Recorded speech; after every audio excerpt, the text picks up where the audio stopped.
Hey, what's up everybody? Brittany and Jessica here, and today we're going to be showing you how to do diaphragmatic breathing. So big word, but really if you've heard the term belly breathing, that's usually what people are talking about.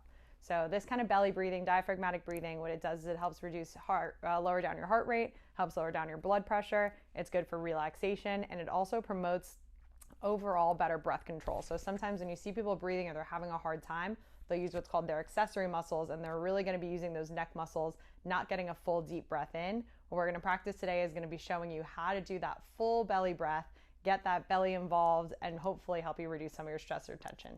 So I have Jessica here who's going to show you how to do it. Put one hand on your chest and then one hand on your belly.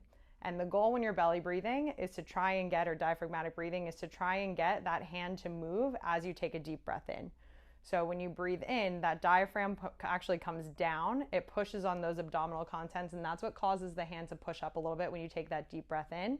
And then as you exhale, the hand's gonna lower. So what you can see here, and it might be hard to see from all the way over there, but Jessica's hand's rising as she's taking a deep breath in, and then falling as she's going to exhale. It's okay to get a little bit coming from that hand on the chest because you are going to breathe from up here as well, but you want to make sure that when you're concentrating on that diaphragm that you're feeling that belly rise into the hand. If you don't feel anything happening, what you can do is either have somebody give you a little bit of pressure or even push a little bit harder so that it gives some feedback to the body to press into that hand. So now she's more likely to take that breath and engage those abdominals in order to get that hand to rise out. So let's do 3 more nice deep breaths. She's breathing in through the nose, and you can do in and out through the nose. You can do in through the nose, out through the mouth, whatever gives you more control. Try to make that exhale 1 second longer than her inhale if you can.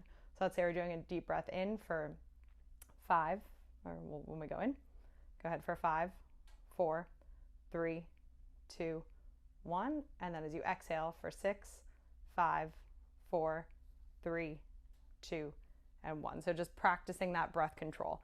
Maybe 5 seconds is longer than you can do. You can start at 2, you can start at 3. Wherever you're at, try to monitor where you're starting and then see if you can progress as far as the length of time goes for your inhale and your exhale.